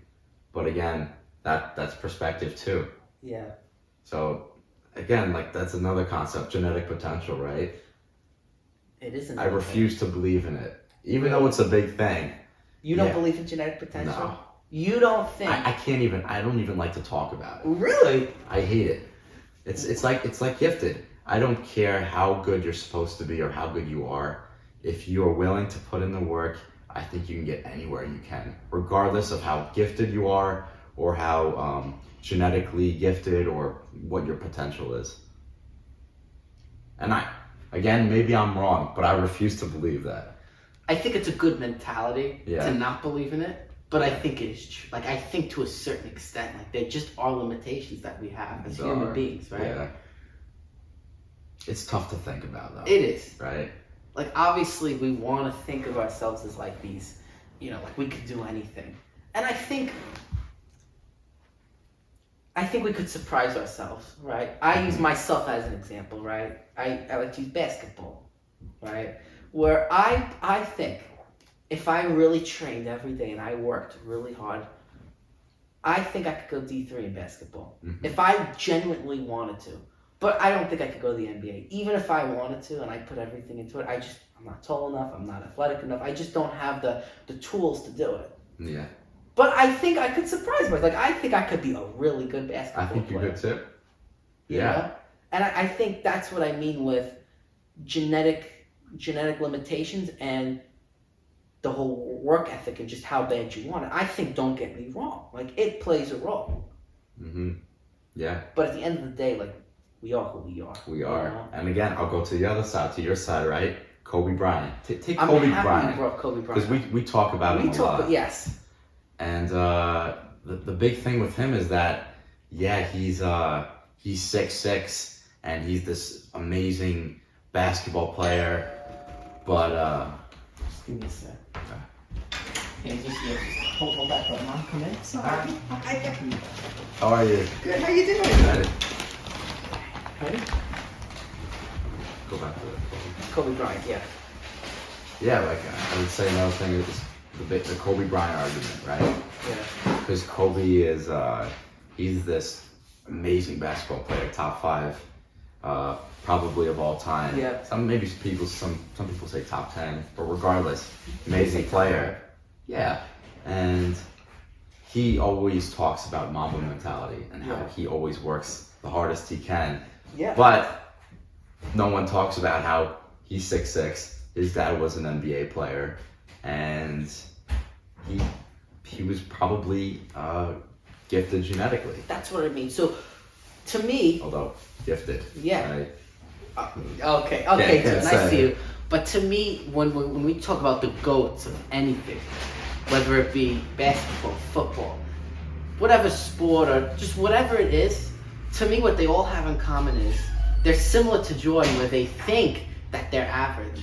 But they're genetically gifted. But they have this, for some reason, they have this perception of themselves that they're not. They think they're not even, sometimes they even think they're below average.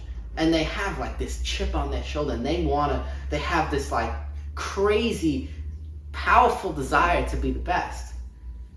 And when you combine genetics with that desire, you create the GOAT. Mm. Right? Because there are dudes who have all the genetics in the world, but I don't want to say they're lazy, but they don't have that dog in them. And they go far, but they can't get to the pinnacle. And then you have guys who aren't as gifted. Maybe they're a little talented, but not like crazy gifted, but they work really hard. And because of it, they're able to make it. Mm-hmm. But they can't get to the GOAT status. They can't. And that's what I think about Kobe. Mm-hmm. I think he had the best of both worlds, just like LeBron James, right? Mm-hmm. 6'9", super athletic, but he worked really hard. He worked his ass off. But he's 6'9". He's 6'9", and those are things that you just can't control. You just either have them or you don't. Yeah. See, there's this basketball player, Isaiah Thomas, and he's 5'9". Yeah. And I always talk about him because he works so hard. He does everything he can be. He's one of the hardest people I've ever seen working. Yeah. But he's 5'9". He can only do so much. He's barely in the NBA getting a job. And you have to think about how that plays. If Isaiah Thomas worked as hard, if not harder than Kobe, would he still make it to the same spot as Kobe? He wouldn't. He wouldn't. And you can't tell me I'm wrong. It's a fact. He wouldn't. It's because of his height and who he is. That's it. And again, I kind of disproved my own argument almost. You did, right? So again, I'm kind of conflicted, but. And I feel the same way with from an intellectual standpoint, right? Not everybody can be the Elon Musk of the generation, right? You might. I'll give you an example. Let's just say someone wants to get a 1600 on their SAT, right? We've talked about this before, and I think that the reason the SATs are so prominent in the country is because it doesn't just show, yes, it can show your work ethic, how hard you work and you practice, but at the end of the day, it does come down to mental capacity, where I think certain people just aren't capable of getting a 1600, even if they did everything they possibly could, purely because they just don't have the capacity to know that much. Mm-hmm. I think, again, right, some people, and I think it comes down to what your first score is, right? Some people start at a 800. Some people start at 1,000. Some people start at 1,200. Some people start at 1,300, right? So it depends. Yeah. But if you're starting at an 800, maybe you can get it up to 1,100 or 1,200, but you're not getting it up to 16. It's just not how it is, right? It's hard to say that the work that you put in could get you to that top, but sometimes it can. Yeah. And it's hard to think about. That's why it's so hard to have faith and to trust in the process, because sometimes, and the sad truth is, sometimes your best is just not good enough. Mm-hmm. And that can be that can mess with people. Mm-hmm. But yeah, it can, but I'd say that my message to all of you is don't really think of yourself as this person who's limited by a certain genetic potential or a certain thing. Be yourself, be you, and try and be the best you can, regardless of what kind of obstacles come your way and what genetic potential you may have. if you're willing to work past it, I think you can be the best you can. Maybe that's not Kobe Bryant, That's what I mean. but you can be the best you possibly can. I think by putting those limitations on yourself, you hinder yourself, because I think you could surprise yourself. I think maybe if you had a goal of something, I think you can shock yourself. But I don't know if you're gonna get to necessarily. Maybe you might not be the best, but I think you could certainly go far. Yeah, I agree. Right? Like if I was playing D3 basketball, that'd be pretty impressive, right? Yeah, but it's hard to say you would make the NBA. It's hard to say. You know, I mean, if we're being honest, yeah, I just don't think it would happen. I think the chances would be very, very, Very low. slim. But I don't think people should think like that. I don't think people should be defined by their genetics and what their limitations possibly could be. But even though they know. Do you think people should accept reality? Right? I'll give you an example. So let's take me as an example, right? Let's just say I was hung up on the idea of being in the NBA. I just had a thing with it, and I'm like, I'm going to be in the NBA. Now, do you as a friend say to me, Rich, I love you, but I just don't think that's a reality for you? Or do you fuel into what I'm saying and say, Rich, I think you can be in there too, knowing that I'm not making the NBA, Mm-hmm. right? Right. What do you do, right? So see what I mean, where there's just realities of life. Yeah, no, I see where you're going with it. Right. And if I put all my worth into being in the NBA and I never get there, I'm gonna have such a bad self-esteem. Mm-hmm. Yeah, it's tough. Right? It's tough. That's a good That's question. what I think. Sometimes you have to look around you and you have to accept who you are and be. And it's hard to be level-headed. That's why it's so important to have a good support system where people can be level-headed and say, listen, I think, maybe I think you're super talented in this, but not in this. And you have to accept your qualities, right? Mm-hmm. And accept, who you are for what you are, and try to see where. I mean, my advice would be try to figure out where you are most gifted and go that route. Mm-hmm. Not out of I guess being trying to take the easy way out, but just trying to give yourself the best chances. I'll give you an example, right? So when we talk about basketball, let's just say 1 out of every 1,000 D1 college basketball players make the NBA, right? But you can break it down into statistics. You could say, well, every, if I'm above 6'5", my chances go up. If I make all my free throws, my chances go up. If I can dunk, my chances go up. If you can get all those things, your chances go up. So it's all statistics, right? We talk about, let's just say winning the lottery, right? If I have 1,000 tickets, my chances go up versus 1 ticket. Yeah. Right. So you have to think like that, Jordan. Mm-hmm. Right? It can be pretty weird to think about that too. It can. Because people, they say, I want to live in, everybody wants to live in fantasy world where they think like, I can do anything, but the truth is, you can't. Mm-hmm. That's the truth, Jordan. You can't do anything. You have to accept your limitations for what they are, but figure out a way to find what you can do, and be the best, man. Yeah. Right? Yeah, we talk about being the best and working hard and you can get anything. But again, sometimes you can, and we're conflicted with it ourselves. Absolutely, we talk about this all the time. We don't know where, what the right answer is. Yeah, and another thing we have to ask ourselves: we talk about being the best, right? But what do you think life's really? Do you really think it's about being the best?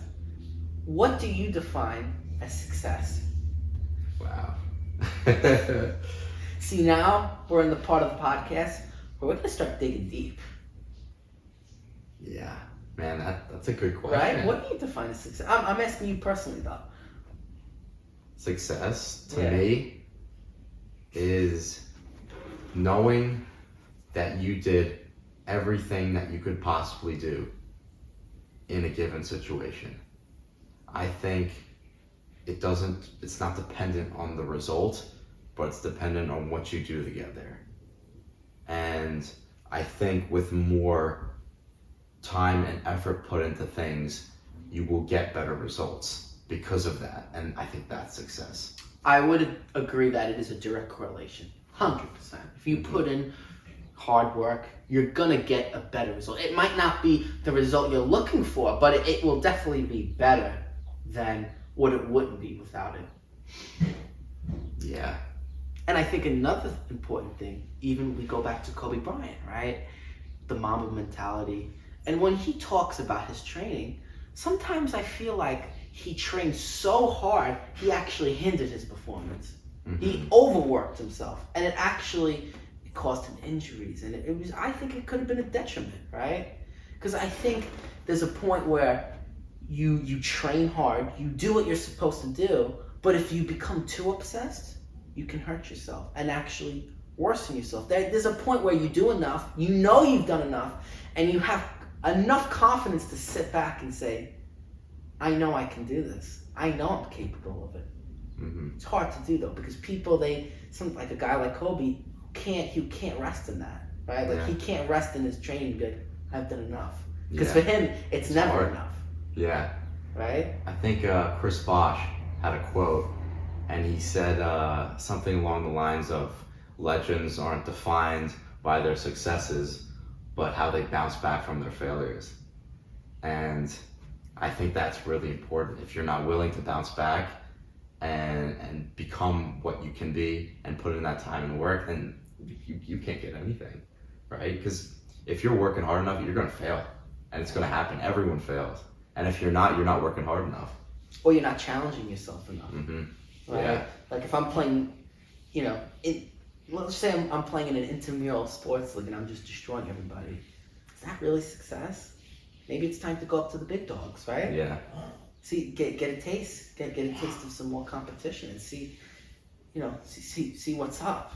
So yeah, it can be very hard to define success. And again, I don't even know if you can define it, but I think if you're willing to bounce back from those failures and you're willing to bounce back from the hard times in life and get back up and grind and be yourself and work and just try and get the best result you can no matter what happens. I think that's the ultimate journey. And I think that could be success. Could be. But what do I know, right? Would you say that everybody has their own definition of success? Of course. Yeah. It's all subjective. It's all subjective. Yeah. Nothing in life is objective, right? Everything is always subject to opinion and what people have. Absolutely. There's no one size fits all for anything. Even with lifting, right? A lot of things. I bench press and I feel really good with a nice wide grip. And then I see Richie, and Richie just always goes a little narrower. And at first I kind of thought that was wrong. Yeah. But then I came, to peace of mind, realizing that it's right for him. What's right for me isn't what's right for him. And I think I was at peace when I figured that out, that not everything for me fits what fits for you. We push each other to new limits. Yeah. We're never complacent. We never stick with the same thing and not trying to get better. However, I think it is important to enjoy where you are, right? I'll tell you from Jordan's perspective, Jordan's very hard on himself, and he has expectations, and when they're not satisfied or met, he kind of beats himself up a little bit. And sometimes I have to remind him, like, Jordan, look how far you've came. I mean, you put on 40 pounds, 50 pounds. And you forget that sometimes. Yeah. And I think it's really easy to get caught up in life. And even listen, don't get me wrong, achievement, excellence, that's great. But I think there's more to life, man. I think there's even, I don't know, I can't explain. I just think there's more to life. Yeah. You gotta love yourself. You do. You have to wanna just enjoy every experience, even the bad ones. Like, how can you make a bad experience good? Mm-hmm. I'm in the car and some guy flips me off. How can I make that into a positive experience and say, God bless, brother. God bless. I think it all starts with self-love. and loving yourself for who you are and accepting it. And then anything from there, anywhere is possible. 100%. I mean, you think about it. You could do whatever you want within this time period, right? From when you're born to when you die. You can do anything you want, but at the end of the day, it's inevitable that we all die. I mean, isn't that crazy? No matter how we live our lives, we all have two things in common. We're all born, we all die. And life is such a temporary thing, right? I mean, really, at any given moment, we could die. I mean, we really don't know when our last breath is. I mean, that's a crazy thing to think about. And I think people take that for granted. I think people just assume they're going to live. And I think so many people are living, but they died a long time ago. Their body's living, but their soul has died. They've accepted their reality, and they're a prisoner of their own mind. They're going through the motions. Going through the motions. And you really, I mean, I think to all the viewers who are watching, I think the big thing is you got to stay away from it. When you feel yourself drifting and you start looking in the mirror and you can't see yourself anymore, you got to snap out of it and recognize there's something in my life where maybe I'm not in the right situation, or there's just something missing, or something I have to take away, right? I think it's important to constantly self-reflect, and when you notice that something's making you unhappy, you address it. And when something excites you and gives you energy, gives you joy, to do more of that. Yeah. Do more of what excites you and do less of what makes you miserable. And I think whatever that is, I think it would just make you a much more joyful person. But how am I supposed to do that if I don't love myself, right? So you got to love yourself in order to improve yourself.